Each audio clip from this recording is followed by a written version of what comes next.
మనం ninth class physics semester 1 నుంచి page number 117లో అంటే మోషన్ లెసన్ వస్తుంది చలనము. అందులో 3, 4 క్వెషన్స్ ఒకసారి చూడండి. ఆల్రెడీ 1, 2 క్వెషన్స్ ఆల్రెడీ చెప్పడం జరిగింది.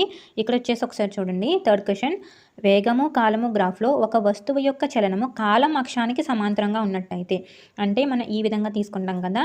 ఇప్పుడు ఎక్స్ యాక్సిస్ మీద వచ్చేసి టీ అంటే కాలాన్ని తీసుకుంటారు, వై యాక్సిస్ మీద వచ్చేసి వేగాన్ని తీసుకున్నట్టయితే, ఇప్పుడు ఒక వస్తువు యొక్క చలనం కాలం అక్షానికి సమాంతరంగా ఉన్నట్టయితే దాని చలనం గురించి మీరు ఏం చెప్పగలరు అని అడుగుతున్నారు.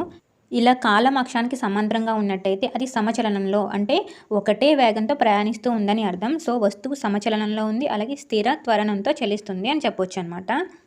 నెక్స్ట్ క్వశ్చన్ చూడండి. వేగము కాలము గ్రాఫ్ దిగువన ఆక్రమించబడిన ప్రదేశ వైశాల్యం ద్వారా కొలవబడే భౌతిక రాశి ఏది అని అడుగుతున్నారు. దూరాన్ని కొలవచ్చు అంటే స్థానభ్రంశ పరిమాణము. ఈ వేగము కాలము గ్రాఫ్ కింద ఉన్న ప్రాంతం నిర్దిష్ట కాల వ్యవధిలో కారు ప్రయాణించిన దూరాన్ని అంటే స్థానభ్రంశం యొక్క పరిమాణాన్ని మనకి చూపిస్తుంది.